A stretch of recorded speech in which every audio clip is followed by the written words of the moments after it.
नमस्कार, स्वागत है आप सभी का जनता जनार्दन में। और तस्वीरों में आप देख पा रहे हैं मौजूदा सांसद दक्षिणी दिल्ली से रमेश बिधूड़ी के माध्यम से दक्षिणी दिल्ली लोकसभा में भिन्न भिन्न जगहों में आइसोलेशन सेंटर का निर्माण किया गया।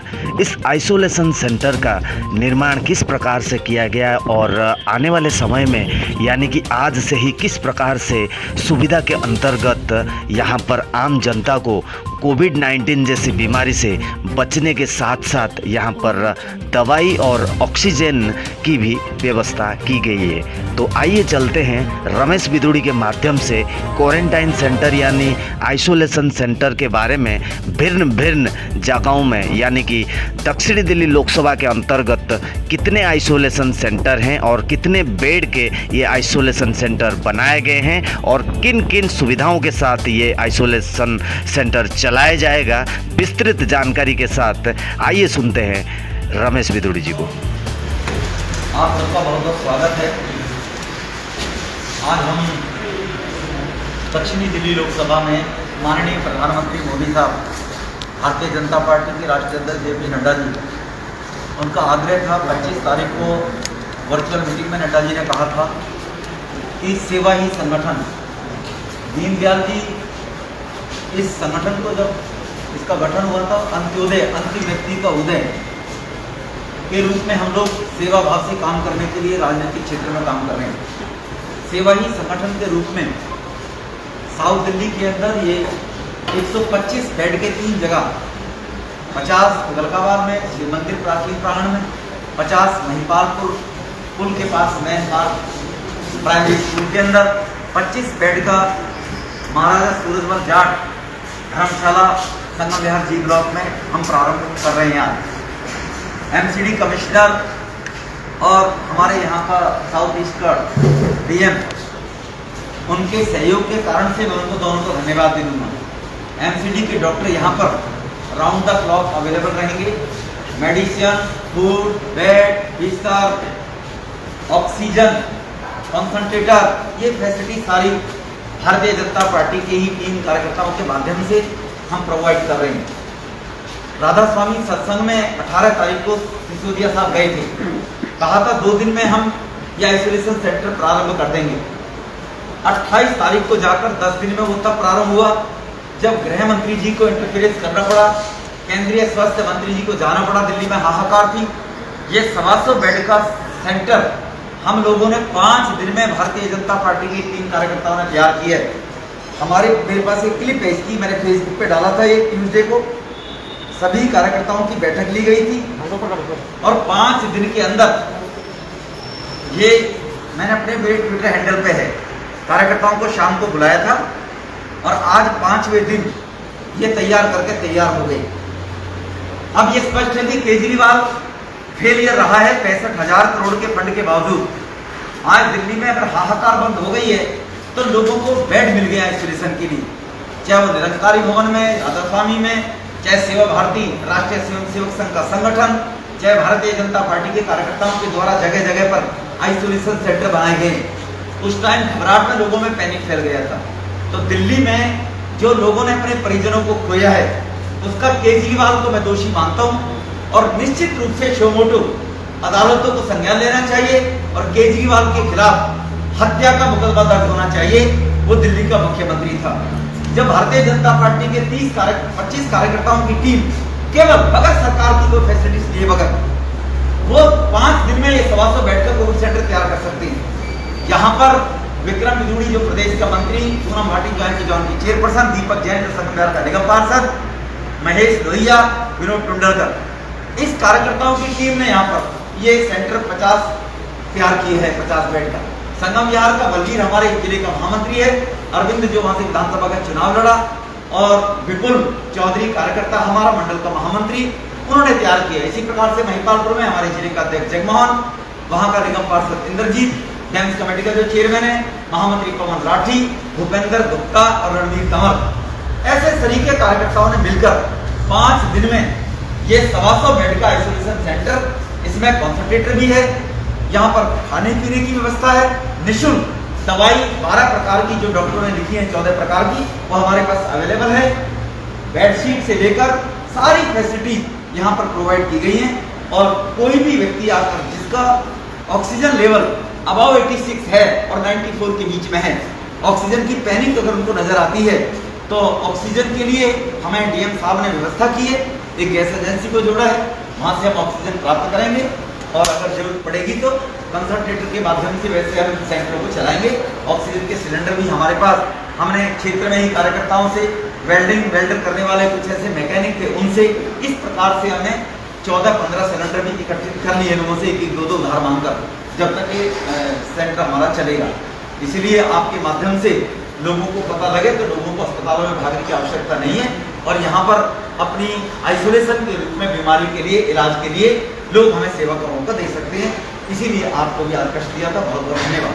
आपके मन में कोई प्रश्न है तो आप पूछ सकते हैं। यहाँ पर आने वाले पेशेंट को क्या क्या कागज दिखाने पड़ेंगे, आधार कार्ड लगेगा या दिल्ली का आदमी क्या है? नहीं, सेवा करने हैं तो कोई दिल्ली केजरीवाल की सरकार नहीं है। यहाँ पर बाहर का भी व्यक्ति अगर कोई आएगा, उसको कहीं आइसोलेशन में बेड नहीं मिल रहा है तो उसको प्रोवाइड करेंगे। और मैं क्लिप के माध्यम से दिखा दूंगा, ये महिपाल तो ये हमारा संगम विहार का है, ये बलबीर हमारा महामंत्री है, ये संगम विहार वाला सेंटर जो सामने हमारे सामने चल रहा है। तो बलबीर जी कहाँ है आपके सहयोगी बिल्कुल? और वो नमस्कार जी। नमस्कार। आप देखिए ये जितना आप देख रहे हैं कि सारा इंफ्रास्ट्रक्चर हम लोगों ने विभिन्न 48 आवर्स में तैयार किया है और हमारे सांसद आदरणीय रणदीप गुलेरिया जी ने जितना इसमें रात की मेहनत की है, आप देखिए पिछले सिर्फ 45 घंटों में हमने संगम विहार की फैसिलिटी तैयार की है और सारा इंफ्रास्ट्रक्चर रेडी है। किसी भी हमारी जनता को कोई भी जरूरत होगी, हम उसके लिए सेवा करने के लिए तैयार है। यहाँ पे बेड्स है, ऑक्सीजन है, हर एक फैसिलिटी हम लोगों ने खाने से लेके हर प्रकार का प्रबंध किया हुआ है। और लोगों को जैसी इमरजेंसी में किसी भी प्रकार की जरूरत होगी, देखिए संगम विहार में गरीब लोग रहते हैं जो आइसोलेशन भी नहीं कर पाते हैं, तो हम लोगों ने ये संगम विहार में इसलिए बनाया है कि लोग अपने छोटे छोटे घरों से निकलकर या हमारे आइसोलेशन सेंटर में यहाँ डॉक्टर भी उपलब्ध होंगे और जो प्राइमरी चिकित्सा की जरूरत होगी। इसके बाद महिपालपुर जो प्राइमरी स्कूल में 7 कमरे हैं और एक वहाँ पर हॉल है, दोनों में मिलाकर 50 बेड का ये जगमान हमारे जिला के अध्यक्ष है और रणवीर जी जगमान जी क्या व्यवस्था है? 4 दिन में ही हमारे अथक प्रयास से इस तरह से हमने अपनी तैयारी की है। निरंतर सांसद महोदय ने यह जो कार्रवाई पिछले 4 दिन में ही 50 बेडों का जो हॉस्पिटल महिपालपुर में ऑक्सीजन सहित और सारी सुविधाओं से है, इस तरह से दिल्ली में क्रांति फैली हुई है, महामारी फैली हुई है। हमारे सांसद रमेश बिदुड़ी जी ने हम सबको प्रेरणा देकर आप देख सकते हैं ऑक्सीजन सिलेंडर हमारे पास है, बहुत बेहतरीन बेड, डस्टबिन, खाने की व्यवस्था, जनरेटर 24 घंटे लाइट है, पानी है, पार्किंग की व्यवस्था, अलग अलग से सारी व्यवस्था हम लोगों ने की है। हमारे जिले के बहुत सारे कार्यकर्ताओं ने बड़ी मजबूती के साथ और 3 दिन में खाने की व्यवस्था हमें झंडेवाला मंदिर से राष्ट्रीय स्वयं सेवक संघ के माध्यम से हमें कहा है कि खाने की व्यवस्था तीनों टाइम की राष्ट्रीय स्वयं सेवक संघ के माध्यम से हमें प्रोवाइड की जाएगी। हमारे सेंटर में हमारे वजन को उन्होंने हल्का करने के लिए प्रयास किया, इसके लिए हम उनका भी आभारी हैं। राष्ट्रीय स्वयं सेवक संघ जो एक समाज के उत्थान में, समाज के विकास, राष्ट्र निर्माण के काम में लगी रहती है, उस संस्था ने हमें कहा तीनों टाइम का खाना प्रोवाइड करना वो करेंगे। बहुत बहुत धन्यवाद। आप लगातार प्रयास कर रहे हैं कि तरीके से लेकिन अभी भी रिपोर्ट ये भी कहती है कि साउथ दिल्ली और नॉर्थ दिल्ली यहाँ पे आपको सांसद की यहाँ पे लगातार केस क्यों बढ़ रहे हैं, क्या कारण है? मैंने जैसे कहा कि लॉकडाउन के माध्यम से केवल फॉर्मेलिटी के लिए लॉकडाउन केजरीवाल ने किया है। लोगों को फैसिलिटी जैसे रेहड़ी पट्टी वाले लोग हैं, गरीब लोग हैं, जिस प्रकार से ऑटो वालों के लिए चिंता की, ड्राइवरों के लिए, रेहड़ी पट्टी वालों को भी 10-10 हज़ार रुपये का पैकेज केजरीवाल को देना चाहिए। वो गरीब मजदूर घर से नहीं निकलेंगे तो निश्चित रूप से लोग घरों में रहेंगे, खाएंगे कहाँ से? जो मोदी साहब ने हर परिवार को 5 किलो अनाज एक हर सदस्य को 2 महीने के लिए दिए, जिसमें 4 दिन पहले केजरीवाल ने कहा मैं मुफ्त में दूंगा, जबकि वो दिल्ली के 80 लाख लोगों के लिए केंद्र सरकार ने खाने के अनाज की व्यवस्था की है। वो केजरीवाल ने 10 तारीख तक भी इसका डिस्ट्रीब्यूशन प्रारंभ नहीं किया है। केजरीवाल से मेरा निवेदन है प्रारंभ उसको डिस्ट्रीब्यूशन को करें। इसी प्रकार से कालकाजी में जो 50 बेड का एमसीडी की हॉस्पिटल है वो कल प्रारंभ हो जाएगा। दिल्ली सरकार उसको परमिशन नहीं दे रही है, 1 हफ्ते से परमिशन निकाल के दिल्ली सरकार ने।